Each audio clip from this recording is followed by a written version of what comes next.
Сәлеметсіздер ме? Мен каналыма қош келдіңіздер. Бұл сіздермен тағы да Фарида.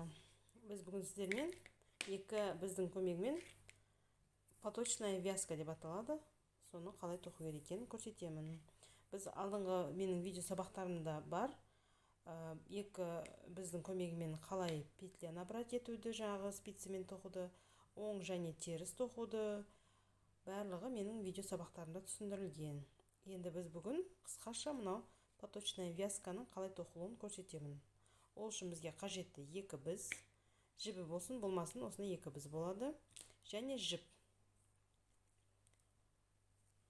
Ал енді бастаймыз. Біз мынау негізі спицаға қайтып теру керек екен, қайтып тоқу керек екенін білесіздер. Алдыңғы видео сабақтарынан көрсіп тоқсаңыздар болады. Бірінші петляны іліп аламыз. Келесісін бірдей оң қылып тоқи береміз. Оң қылып болсын, теріс қылып болсын, бір ретпен осылай аяғына дейін тоқи береміз. Бұл тоқыма түрін көбінесе джемпер тоққанда, немесе шапка, шарф тоққанда қолданамыз.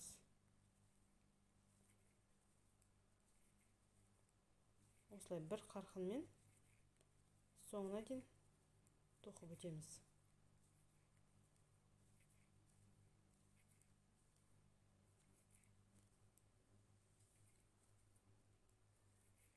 Соңғы петляны ішке қарай тоқимыз, өйткені екінші шеті әдемі болып шығу үшін.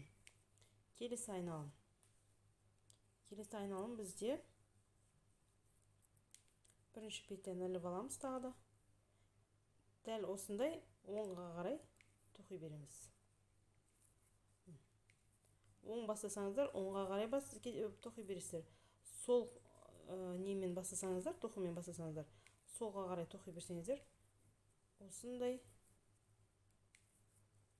узор шығады. Бұл бізде орысша айтқанда поточная вязка деп аталады. Бұны көбінесе кардигандарда, көйлек тоққанда кішкентай қыздарға осындай тоқыма түрін қолданамыз. Егер тоқып үйренгілеріңіз келсе, менің мастер-классыма қатыссаңыздар болады. Юбка тоқуды, кардиган тоқуды үйретемін. Үшінші қатар бізде тағы да бізді іліп аламыз да, дәл осылай оңға қарай тоқи береміз. Кішкентай балаларға джемпер тоқуды үйретемін. Егер ұнап жатса, комментарийға қалдырып кетіңіздер, үйренем дегендеріңіз. Менің каналыма жазылып, лайк басыңыздар. Тағы да көптеген видеолар салып отырамын. Түсіріп жатырмын. Осы видеоға қарап та тоқып үйренуге болады.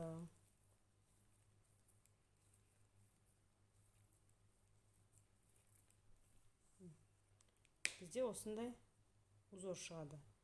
Осылай аяғына дейін тоқи берсеңіздер, осындай немен узор пайда болады. Менімен болғандарыңызға рахмет, сау болыңыздар.